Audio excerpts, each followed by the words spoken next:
Sir ఇప్పుడున్న వ్యవస్థలో నిజంగా జీరో మెడికేషన్ అంటే ఆ స్థాయికి నార్మల్ ఉన్న ప్రజలు రాగలుగుతారా సార్?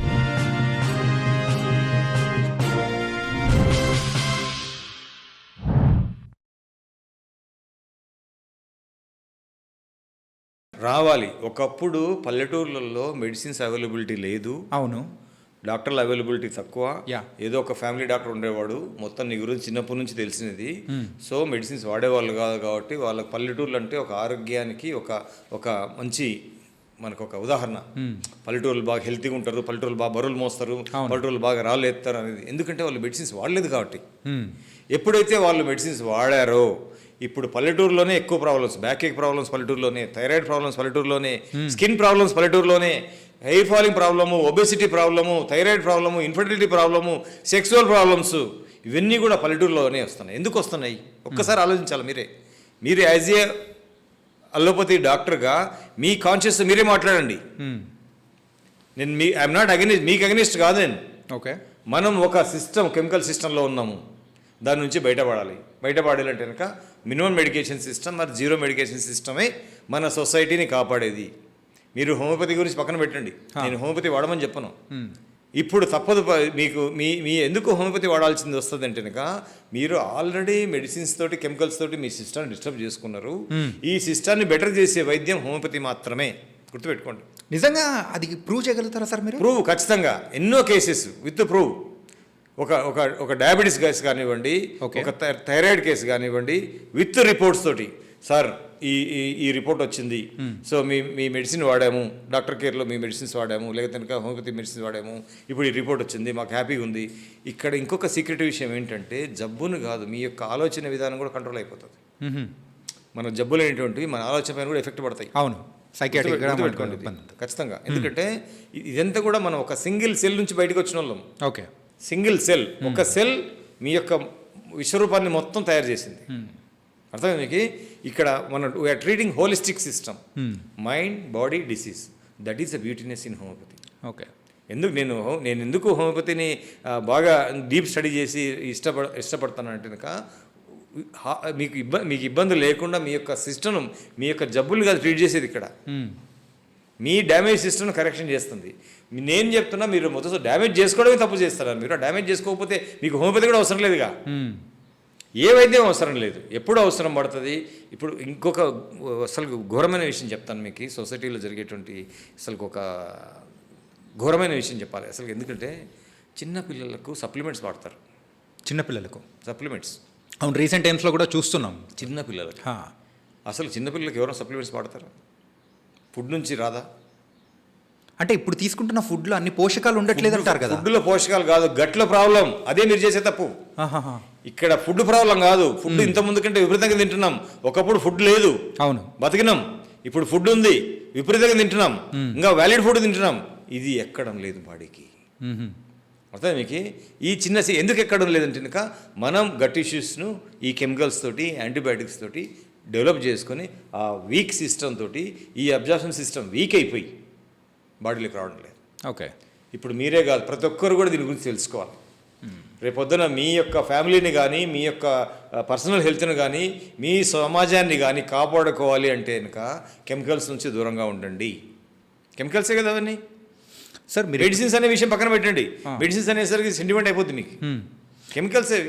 మీరు ఇప్పుడు ఇలా చెప్తున్నారు కదా సార్, సింపుల్గా ఎవరినైనా నేను వాళ్ళ దగ్గరికి వెళ్ళి అడిగేటప్పుడు, ఇప్పుడు నాకు హెడేక్ వస్తుంది భయ్యా, హెడేక్ వచ్చేటప్పుడు నేను హోమియోపతి మెడిసిన్ వేసుకున్నా అంటే అది లాంగ్ టర్మ్ తగ్గుతుందో తగ్గదో అన్నట్టు ఉంటుంది. కానీ ఇప్పుడు ఈ కెమికల్ అనేది కూడా, ఈ మెడిసిన్ ఇది వేసుకున్న వెంటనే నాకు రిలీఫ్ అనేది వచ్చేస్తుంది అని వాళ్ళ దగ్గర నుంచి వస్తూ ఉంది. ఆ హెడేక్ ఎక్కడి నుంచి వచ్చింది?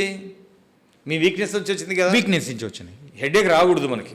ఓకే, సపోజ్ ఒకవేళ హెడేక్ స్ట్రెస్ వల్ల వచ్చింది, పని వల్ల వచ్చిందంటే రెస్ట్ తీసుకొని మూసుకొని కూర్చుంటే తగ్గిపోతుంది. ఏ హోమియోపతి అవసరం లేదు, ఏ అలోపతి అవసరం లేదు, ఏం అవసరం లేదు. నీ బాడీ హీల్ చేసుకుంటుంది, మళ్ళీ నీకు హెడేక్ రాకుండా చేసుకుంటుంది. ఇదే హెడేక్ మళ్ళీ మళ్ళీ వస్తుందంటే నీ సిస్టంలో వీక్నెస్ వల్ల వస్తుంది. నీ సిస్టమ్ వీక్నెస్ ఎవరు కారణం? నువ్వే కదా. నీ వల్ల ఈ ప్రాబ్లం డెవలప్ అయింది. మళ్ళీ నువ్వే దాన్ని మళ్ళీ టెంపరీ ప్యాచప్ వేస్తున్నావు. మళ్ళీ ఈ రోజు రిలీఫ్ వచ్చింది తలనొప్పి, మళ్ళీ రేపు పొద్దున రాదని గ్యారెంటీ ఏంది? మళ్ళీ వస్తుంది కదా. మళ్ళీ ట్యాబ్లెట్ వేస్తావు, మళ్ళీ 2 ట్యాబ్లెట్ వేస్తావు, 3 ట్యాబ్లెట్ వేస్తావు, తలనొప్పి తగ్గిపోద్ది, తర్వాత బీపీగా మారిపోతుంది. అంటే ఇంకొక దానికి లీడ్ చేస్తుంది, నెక్స్ట్ లెవెల్కి వెళ్ళిపోద్ది ప్రాబ్లం. ఎక్టోడర్మ్, ఎండోడర్మ్, మెసోడర్మ్ అని చెప్పేసి ఎంబ్రియాలజీ ప్రకారం 3 లేయర్స్ మన బాడీ డెవలప్ అవుతుంది. ఒక్కొక్క డర్మ్ నుంచి ఒక్కొక్క లేయర్ నుంచి కొన్ని ఆర్గాన్స్ డెవలప్ అవుతాయి. ఎండోడర్మ్ నుంచి కొన్ని ఆర్గాన్స్ డెవలప్ అవుతాయి, మెసోడర్మ్ నుంచి కొన్ని ఆర్గాన్స్ డెవలప్ అవుతాయి. ఈ మన జబ్బులు కూడా ఇక్కడ నుంచి ఈ జంక్షన్ నుంచి ఈ జంక్షన్కి వెళ్ళిపోతాయి. ఓకే, ఈ జంక్షన్ నుంచి ఈ జంక్షన్కి వెళ్ళిపోతాయి. సో ఇక్కడ ఏందో మనం తగ్గిపోయింది అనుకుంటాం, తలనొప్పి తగ్గిపోయింది అనుకుంటాం, అబ్బా డాక్టర్ బాగా ట్రీట్ చేశాడు, ఆ టాబ్లెట్ ఇచ్చాడు, సూపర్ తగ్గిపోయింది అనుకుంటాం. బట్ ఆ తలనొప్పి ఎక్కడ పోతుంది? ఇంకా డీపర్గా వెళ్తుంది. డీపర్గా వెళ్ళి అది గమనించాలి. ఈ అమాయక ప్రజలు చెప్తున్నారు కదా మెడిసిన్స్ తోటి, సో ఇంకా ప్రాబ్లమ్ని కొని తెచ్చుకుంటున్నారే కానీ ప్రాబ్లం సెల్ఫ్గా ట్రీట్ చేసుకోవడం లేదు. మన హ్యూమన్ బీయింగ్ అనేది ఇప్పటి నుంచి వచ్చింది కాదు, మీ ఫాదర్ కాదు ఇక్కడ ఇంపార్టెంట్, మీ 4 పేరెంట్స్ 100 తరాలు 200 తరాల నుంచి వచ్చింది ఇది. మీరు గొప్ప అనుకుంటున్నారు, ఈరోజు ఏదో 4 కెమికల్స్ కనిపెట్టి మెడిసిన్స్ వాడుతున్నాం, మేమే సమాజాన్ని కాపాడుతున్నాం అనుకుంటున్నారు. సమాజాన్ని చెడగొట్టినంత మీరే. ఈరోజు మేము కాపాడుతున్నాం అంటున్నారు. చాలామంది ఒబెసిటీ ఎందుకు వస్తుందండి? ఈరోజు ఒబెసిటీ ఎందుకు వస్తుంది? ఎందుకు ఒబేస్ కావాలి మనుషులు? చాలామంది అంటారు డైట్ కంట్రోల్ చేసుకుంటే ఒబెసిటీ అంటారు. వాళ్ళు బ్లేమ్ చేసుకుంటున్నారే కానీ నేను తట్టుకోలేకపోతున్నా, డైట్ వల్ల ఫుడ్ తినకపోతే ఉండలేకపోతున్నా, వీక్నెస్, ఈ ప్రాబ్లమ్స్ అన్ని గట్ నుంచి వస్తాయి. Okay, obesity is the major source is the gut. మీరు ఫుడ్ వలన ఏ ఒబెసిటీ అయినా మేనేజ్ చేయగలరే కానీ బట్ ట్రీట్ చేసుకోలేరు డిస్టర్బెన్స్ సిస్టమ్. ఓకే, ఈ సిస్టమ్ డిస్టర్బెన్స్ ట్రీట్ చేసుకుంటే మీకు అసలు ఒక హెల్తీ బీయింగ్కి కంట్రోల్ సిస్టమ్ ఉంటే, ఎందుకంటే మైండ్కి గట్కి సంబంధం ఉంటుంది, కంట్రోల్ సిస్టమ్ అంటారు దీన్ని. మీరు సపోజ్ మీరు ఒక ఆకలి కాలేదనుకోండి, హెల్తీ పర్సన్ అయితే కనుక 1 hour 2 hours అయినా తట్టుకుంటాడు. అదే మీరు గట్ సిస్టమ్ డిస్టర్బ్ అయ్యి ఇంతకుముందు మెడిసిన్స్ కెమికల్స్ వాడిన పర్సన్ అయితే ఒక్క 1/2 hour ఆగలేరు. తలనొప్పి వస్తుంది, కోపం వస్తుంది, ఇరిటేషన్ వస్తుంది, వీక్నెస్ వస్తుంది. ఇంకా మైండ్ అనేది టోటల్గా ఈ ఎనర్జీ ఇంబ్యాలెన్స్ వల్ల బాడీలో డిస్టర్బ్ అయిపోతుంది. ఓకే, సో మనం ఏం చేస్తాం, మళ్ళీ దానికి ఇంకో మెడిసిన్ వాడతాం. సో మళ్ళీ ఇప్పుడు కొత్తగా ఇంజెక్షన్స్ వచ్చినాయి, సిగ్గు లేకుండా ఇంజెక్షన్స్ వాడతారు. ప్రాబ్లం ఏమో అక్కడి నుంచి వచ్చింది, దాన్ని మేనేజ్ చేసుకోలేకపోతే మళ్ళీ కెమికల్స్ వాడేసి మళ్ళీ ఈ ప్రాబ్లం ఇంకో దాంట్లోకి తీసుకెళ్తున్నారు. ఈ ప్రాబ్లం ఆగదుగా. మీరు హార్మోన్ ఇంజెక్షన్స్ చేసినంత మాత్రాన ఒబెసిటీ ప్రాబ్లం తగ్గుతుందని అనుకుంటారే కానీ బట్ ఈ ప్రాబ్లం నెక్స్ట్కి వెళ్ళిపోతుంది. మీరు సైకాట్రీ పేషెంట్ అయిపోతారు, డీపర్ వెళ్ళిపోద్ది ఖచ్చితంగా. ఎంబ్రియాలజీ ప్రకారం మీరు అసలు ఒక సిస్టంలోకి వెళ్ళిపోతే ప్రాబ్లం అనేది ఒక చోటు నుంచి మనం ఇంకో చోటు పుష్ చేస్తున్నామే కానీ మీరు ఈరోజు ఒబెసిటీ తగ్గిపోయింది, కంట్రోల్ తగ్గిపోయింది అనుకుంటే రేపు పొద్దున సైకాట్రీ ప్రాబ్లమ్స్, నిద్రలేమి ప్రాబ్లమ్స్, బీపీ ప్రాబ్లమ్స్ గుర్తుపెట్టుకోండి. ఈవెన్ క్యాన్సర్స్ కూడా గుర్తుపెట్టుకోండి. మన ఎండింగ్ ఏంటి? క్యాన్సర్, సైకాట్రీ, అంతే కదా. క్యాన్సర్ అనేది మీ బాడీ కంట్రోల్ చేయని పక్షంలో వెళ్ళిపోతుంటుంది, ఫిజికల్ రిస్ట్రిక్షన్. మైండ్ అనేది psychiatry, nerve ending, body ending వచ్చేసి క్యాన్సర్స్, సైకాట్రీ. ఈ అల్లోపతి మెడిసిన్స్ వలన, కెమికల్స్ వలన ప్రాబ్లమ్స్ అన్నీ ఈరోజు ఈ కేసెస్ ఎక్కువ అవుతున్నాయి. నేను అంటే ఒక పర్సన్ని, ఒక డాక్టర్ని టార్గెట్ చేయడం లేదు, సిస్టంలోనే వ్యవస్థనే లోపం ఉంది. ఆ వ్యవస్థ గురించి మనం తెలుసుకోగలిగితే యాజ్ ఎ డాక్టర్గా మీరు సమాజానికి బెటర్ చేయాలి. బిజినెస్ చేసినా పర్లేదు, మీరు డబ్బు సంపాదించుకోండి, బట్ బెటర్ చేయాలి.